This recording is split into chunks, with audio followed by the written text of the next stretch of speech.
telling you, the director signed off. We don't have time for extra screening. Sir, policy says everyone gets cleared, no exceptions. That's my job. Yeah, your job is to keep the building secure. I'm trying to keep the operation on schedule. And we can do both if you let me do this by the... The high-definition security camera in the lobby didn't know it was about to record a career ending in real time.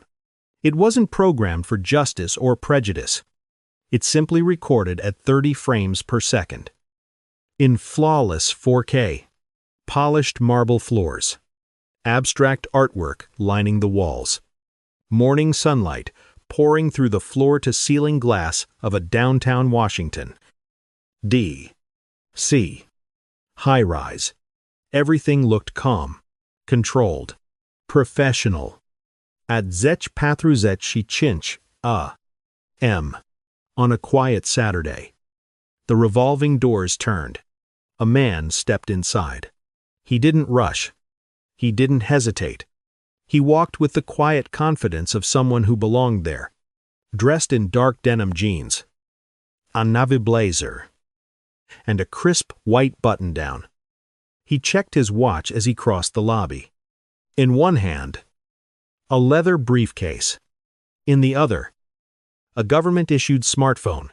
What no one in that lobby knew, not the guard, not the witnesses, not even the camera, was that this man had just finished a secure briefing with the Secretary of Homeland Security. They didn't know that the 58-year-old black man walking toward the elevator held top-secret clearance. They didn't know his name was Marcus Thorne. And they didn't know that in less than 60 seconds, a single decision made by a private security guard would trigger a legal firestorm reaching the highest levels of the federal government. Because at that very moment, from behind the security podium, someone was watching him and deciding that he didn't belong. Marcus Thorne had walked through this building more times than he could count. For over a decade, this lobby had been nothing more than a transitional space, a place between meetings, briefings, and flights that took him across continents. He knew the rhythm of it, the echoes, the security routines. At 58 years old, Marcus had spent more than 30 years in public service. He wasn't a politician chasing cameras.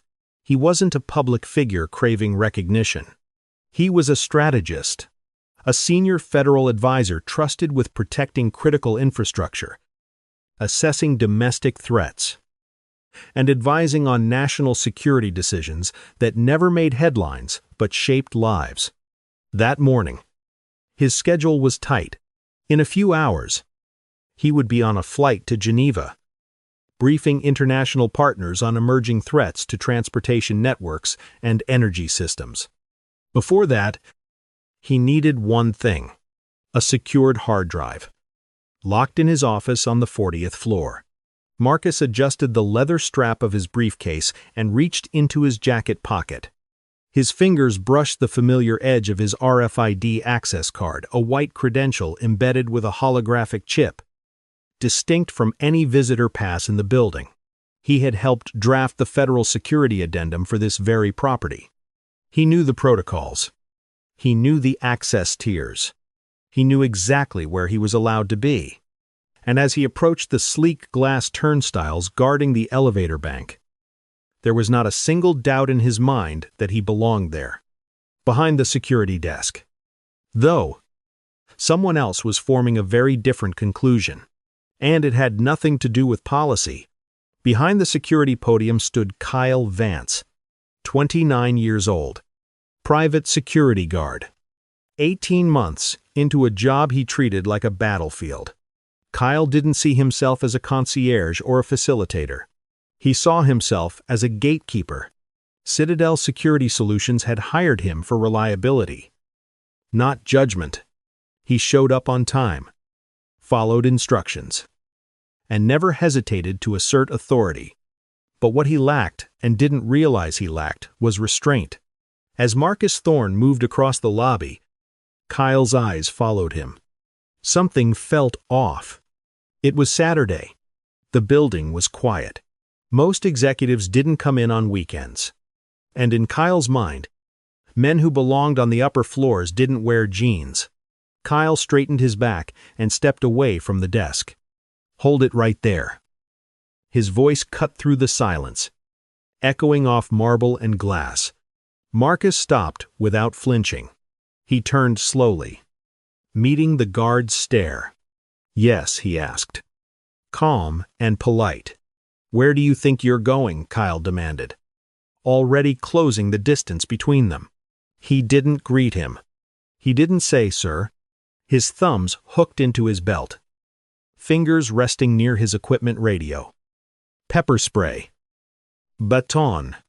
Kyle wasn't reacting to a threat. He was reacting to a pattern that existed only in his head. And once that pattern formed, everything Marcus did would be filtered through it. "I'm going to my office," Marcus replied, his voice steady as he lifted the access card slightly, just enough for Kyle to see it. Kyle barely glanced at the card. Instead, his eyes traveled up and down Marcus's body, lingering on the jeans, the blazer, the shoes. He scoffed.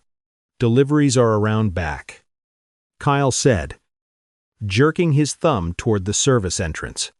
"Freight elevator only." Marcus turned fully toward him now.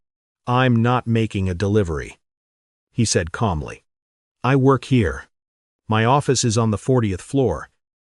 Kyle laughed short. Sharp? Dismissive. "The 40th floor is restricted," he snapped. "Federal leasing. You expect me to believe you've got business up there dressed like that?" There it was. Not an accusation. Not a slur. An assumption. Marcus felt it immediately, that familiar tightening in his chest.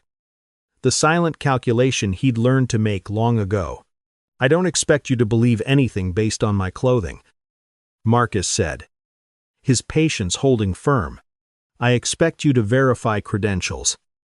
He extended the card toward Kyle. "If it doesn't work, you can stop me," he continued, "but you need to let me swipe it." Kyle stepped directly into his path, blocking the turnstiles with his body. "I don't need to let you do a damn thing," he said. "I'm telling you to leave the premises." The words weren't about policy anymore. They were about power. And Kyle had just made it clear who he thought deserved to have it. Marcus took a slow breath. Not because he was afraid, but because he recognized the moment. The moment when logic stops working. He held the card up again. This time closer. "This credential will open the turnstile," Marcus said evenly. "If it doesn't, you can stop me." Kyle didn't look. He didn't need to. In his mind, the decision had already been made. "I want to see a driver's license," Kyle said sharply. "Not that card." Marcus shook his head. "You don't have the authority to demand that." He replied, "My access card is my identification." Kyle stepped closer, invading Marcus's personal space. Marcus could smell stale coffee and mint gum on his breath. "I run this lobby," Kyle said, lowering his voice, trying to sound dangerous. "I decide who goes up and who doesn't." The statement wasn't procedural. It was personal. Marcus met his gaze. "You're confusing control with responsibility," he said calmly. "And you're making a mistake." Kyle's jaw tightened. "You don't tell me how to do my job," he snapped. "You're loitering, and I'm ordering you to leave." In that moment, Kyle wasn't enforcing security. He was defending his ego, and ego doesn't back down. It escalates. Marcus made a decision. Not to argue, not to raise his voice. He simply stepped to his right, angling his body toward the turnstile to swipe his card. It was a calm, non-aggressive movement, a practical one. Kyle reacted instantly. He lunged forward and shoved Marcus hard in the chest. The sound echoed through the lobby, a dull, unmistakable thud. Marcus staggered back one step, catching himself. For half a second, time froze. The janitor near the elevators stopped pushing his cart. A couple by the fountain turned, eyes wide. The security camera kept recording, silent and merciless. Marcus looked down at his blazer where Kyle's hand had struck him. Then he looked back up. "You just assaulted a federal employee," he said quietly. Kyle raised his voice, as if volume could rewrite reality. "I stopped a trespasser from breaching security," he shouted, scanning the lobby for validation. Marcus didn't shout back. He knew something Kyle didn't. That shove had changed everything. A misunderstanding could be explained. An argument could be debated. But physical force, that created evidence. And somewhere above them, a red light blinked softly on the security camera, marking the exact second Kyle Vance crossed a line he would never be allowed to uncross. Kyle felt it slipping. The control, the certainty, the narrative he had built in his head. Marcus wasn't yelling. He wasn't backing down. And worst of all, he wasn't afraid. To Kyle, that calm wasn't confidence. It was defiance. "You need to back up," Kyle snapped, his voice tightening. "You're not listening to me." Marcus stood still, hands visible at his sides. "I am listening," he said evenly, "and you are making this worse." Kyle's hand dropped to his utility belt. He unfastened the holster. The yellow body of the taser caught the lobby lights as it came free. A low murmur rippled through the room. "Do not touch me again," Marcus said, his voice firm now. "You have already assaulted me. Call your supervisor." "I am the supervisor," Kyle lied. Louder this time. He grabbed his radio with shaking fingers. "Dispatch. I've got a 10:31 inches the lobby," he said. "Aggressive male refusing to leave. Requesting police backup." "Aggressive," Marcus repeated calmly. "I haven't raised my voice. I haven't moved toward you. The cameras will show that." Kyle pointed the taser downward, holding it at the ready, back away from the turnstile. He barked, "Don't reach for anything." A woman near the fountain lifted her phone and began recording. Marcus noticed. "Good," he said quietly. "Let it be documented."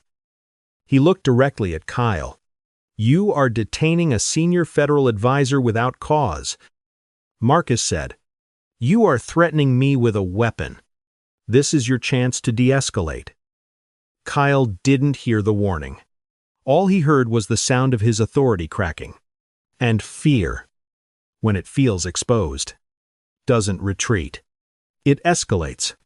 Kyle didn't know what to do next. The man wasn't running, wasn't fighting, wasn't giving him an excuse. And that calm, that refusal to panic was unbearable. "Turn around," Kyle barked. "Hands behind your back. Now." Marcus looked at the taser in Kyle's trembling hand, then at the woman filming, then at the security camera mounted high in the corner. He made a calculation. If he resisted, he would be tased. If he complied, he would be humiliated. But he would live, and the truth would live with him. "I am complying under duress," Marcus said clearly, his voice steady enough for every camera to capture. "I am not resisting.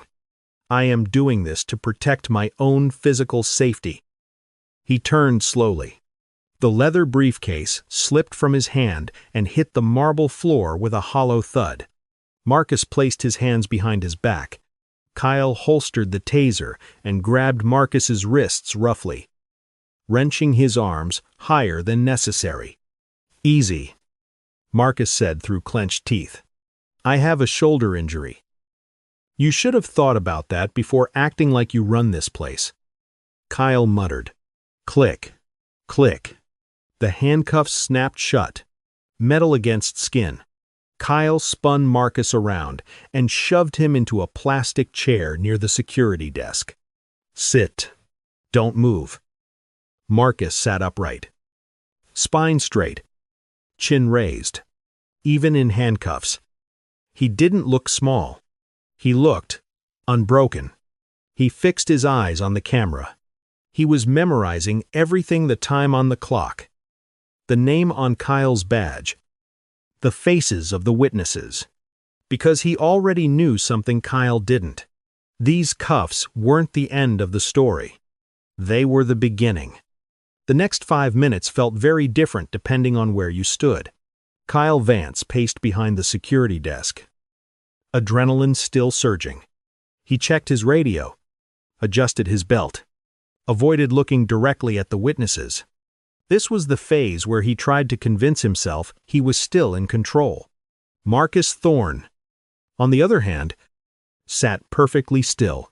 His breathing was slow, measured. Not because he felt powerless, but because he understood exactly what was coming next. He had been in war rooms, crisis centers, closed-door briefings where a single sentence could move troops or shut down airspace. This was not chaos. This was documentation. You're making a mistake you can't undo. Marcus said quietly, not looking at Kyle, but at the camera above them. "Shut up," Kyle snapped. "Police are on the way. Then we'll see who you really are." The revolving doors turned again. 2 officers from the Metropolitan Police Department stepped into the lobby. One was young, alert, hand hovering near his holster. The other was older, a sergeant with tired eyes and 20 years of experience written into his posture. Kyle rushed toward them. "Over here," he said quickly. "That's him. Refused to leave. Got aggressive." The sergeant didn't respond right away. He scanned the room, the witnesses, the woman filming, the calm, well-dressed black man sitting in handcuffs. Posture straight, eyes clear. Then he looked back at Kyle. And in that moment, the sergeant already knew something was wrong. This didn't look like an aggressive trespasser. It looked like a problem. The sergeant stepped past Kyle without acknowledging him. He approached Marcus slowly, keeping his voice calm. "Sir, what's your side of the story?" Marcus looked up, composed despite the cuffs cutting into his wrists. "Good morning, Sergeant," he said. "My name is Marcus Thorne. My federal identification is in my inside jacket pocket. I have a valid access card for this building. I was attempting to enter my office when I was physically assaulted and detained." Kyle cut in immediately. He refused to show ID. Kyle insisted.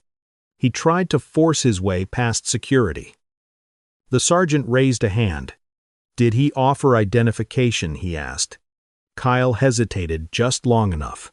"He said he had some kind of federal badge." Kyle muttered, "But anyone can say that." The sergeant turned back to Marcus. "Sir, do I have your permission to retrieve your ID?" "You do." Marcus replied, carefully. The sergeant reached into Marcus's jacket and removed a leather wallet and a rigid badge holder. He opened it, and everything changed. The Department of Homeland Security seal, the gold security chip, the title Senior Advisor. The sergeant closed his eyes for a brief second and exhaled slowly. "Get the key," he said to his partner. "The key?" the rookie asked. "The handcuff key," the sergeant snapped. Kyle stepped forward, panic rising. "Wait. You can't just—" "Step back," the sergeant said, his voice firm now. "You've done enough." The cuffs came off. Marcus stood, rubbing his wrists. At that exact moment, the elevator chimed, and another figure entered the lobby, the building's security director. Face flushed, breath uneven. He took one look at Marcus Thorne, and his expression collapsed. The man who had just stepped out of the elevator was Bill Henderson, the building's security director, late 50s, suit rumpled, face pale with recognition. He didn't look at Kyle. He went straight to Marcus. Mr. Thorne, Henderson said quickly, his voice tight. I just received the call. I am deeply sorry. Marcus nodded once, still rubbing the red marks on his wrists. Good morning, Bill. He replied calmly. We need to talk about your staffing protocols. Henderson turned slowly toward Kyle. What did you do? He demanded. Kyle swallowed. I was doing my job, he said weakly. He looked suspicious. He wouldn't comply. Henderson's voice cracked as he exploded. That is Marcus Thorne, he shouted. He has the highest clearance level in this building. He has been a tenant here for 10 years. Kyle's shoulders sagged. He was wearing jeans. Kyle muttered. The silence that followed was absolute. Marcus stepped forward, his voice quiet but devastating. He was wearing jeans, he repeated. That was your probable cause. Henderson turned back to Kyle, his decision already made. Vance, you are relieved of duty effective immediately, he said. Hand over your badge, your belt, your weapon. Kyle looked at the officers for help. They didn't move. Slowly, hands shaking. Kyle unclipped his badge and placed it on the desk. Then the belt. Then the taser. Each item landed with a dull, final sound. This isn't over, Kyle muttered. Marcus met his eyes. It is, he said. For you. Kyle Vance was escorted out of the lobby. No handcuffs. No sirens. Just a young man walking through the same revolving doors he once guarded, stripped of his badge, his authority, and the illusion that power was something he owned. The woman who had been filming didn't stop recording. She captured Kyle's reflection in the glass as he stepped outside. Suddenly small, suddenly ordinary, Marcus Thorne stood in the center of the lobby, rubbing his wrists where the metal had bitten into his skin. Thank you, he said softly to the woman. Please keep that video safe. I already uploaded it. She replied, her voice shaking now that the adrenaline was fading. It's backed up. Everywhere. By Monday morning, the footage was everywhere. National headlines, cable news, public outrage, a senior federal advisor handcuffed in a public lobby not for what he did, but for who someone decided he was. Marcus filed a federal civil rights lawsuit. Discovery revealed what many suspected: Kyle had multiple prior complaints. All dismissed. All ignored.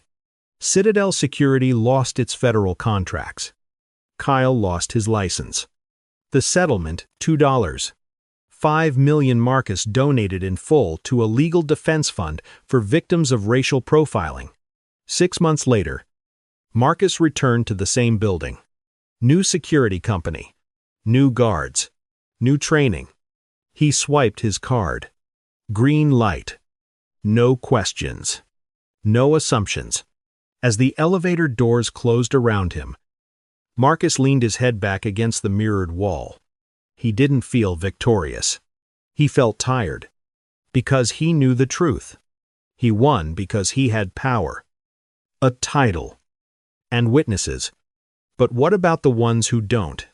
What if he had been a janitor, a delivery driver, a father just trying to get to work? Would the cuffs have come off? That question still lives in lobbies, elevators, parking lots, and traffic stops across the country. And until it's answered honestly, this story won't be the last. If you were in Marcus's place, would you have stayed calm? Or would the system have broken you? Let us know in the comments. And if you believe respect should never depend on your job title, hit like, subscribe, and stay with us for the stories that expose the truth.